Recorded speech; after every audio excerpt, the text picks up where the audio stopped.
She stepped over a boundary she no longer had the right to cross.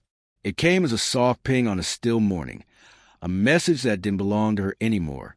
"Where are you?" I stared at the words while the shoreline exhaled behind me, warm breeze brushing against my cheek. The timing was almost theatrical.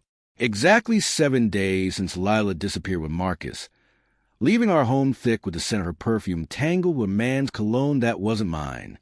A week since she claimed she needed clarity, when what she really needed was a hotel room and a distraction wearing a wedding ring of his own. I didn't respond.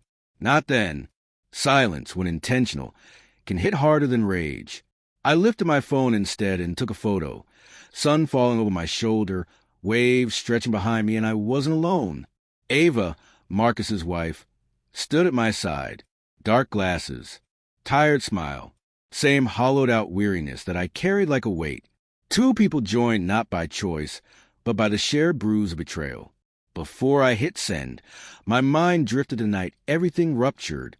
It was just past midnight when she left. She thought I was asleep.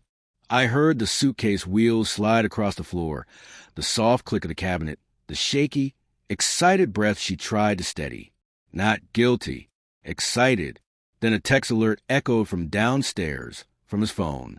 She paused in the doorway, looked back only once, not with sadness but calculation, and walked out of our life without closing the door fully behind her. Something inside me froze then. Not fury. Something cleaner, sharper. Understanding. The next morning, the house felt unfamiliar. Too quiet. Too staged. A mug half full of the herbal tea she always pretended to love.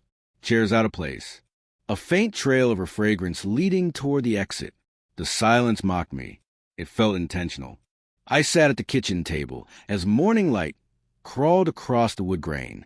My phone buzzed again and again. Friends, whispers, little pieces of truth threading together. She was with him. The world went on. Cars passing, dogs barking, life humming. But something in me clicked into alignment. A plan forming without effort. 2 days later, her sister posted a sunny photo of them lounging by a resort pool. Lila was smiling in the dress I bought her. Marcus was behind her, unbothered, not hiding. Comments filled with hearts and envy and support. She let the world believe she'd landed in a better life. No explanation for me. No apology. Just absence. That night on the balcony, with the city glowing below, something snapped quietly. I took a slow sip of whiskey and let it settle. And then a truth settled with it. I no longer loved her. It didn't hurt. It didn't crush me. It simply arrived like a breath. You owe her nothing. If she wanted to tear our marriage apart for a weekend fantasy, I would return what remained organized, undeniable, and final. No shouting. No pleading. No accusations. I retreated and prepared. The first step, calling Ava. Her voice was steady in the way a person becomes steady only after breaking. We met 3 days later at a small cafe. 2 cups of coffee. 2 shattered lives. She knew details I hadn't learned yet. Dates, receipts, photos. Some taken inside my house. I absorbed every word until numbness replaced confusion. Then came the second stage. Finances. Lawyers. Documents Lila forgot existed. Assets already in my name. The prenup she'd mocked years before, but signed anyway. I assembled everything quietly, while she drank cocktails paid for by a man who couldn't keep track of his lies. Every day I stayed silent. She wandered further into her own undoing. On day 6, I filed for divorce. Complete evidence, airtight timelines, every betrayal outlined in ink. Her access to our accounts was cut off. Her car, mine. Credit cards, frozen. Her sister, blocked. Her friends, removed. Her world shrank without her ever noticing. On day 7, the papers arrived at her resort. I imagined her reading them beside the pool. Skin sunburned, Marcus's hand on her hip. Realization crashing over her that she traded everything for nothing. That what she thought she controlled had slipped completely from her grasp.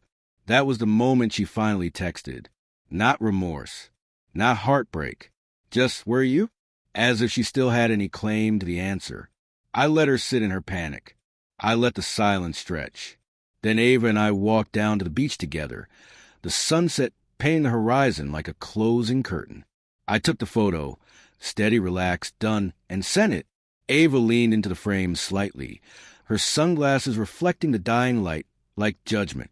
Along with the picture, I wrote one line. Asterisk celebrating. The divorce is on the table.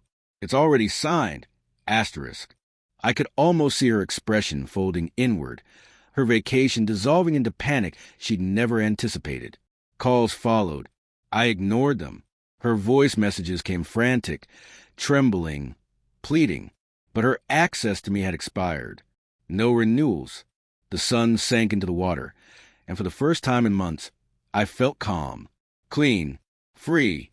Just before blocking her, I sent the final message. Asterisk actions have consequences. Enjoy yours. Asterisk. Then I put my phone away and let the tide carry away the last pieces of the life she tried to burn.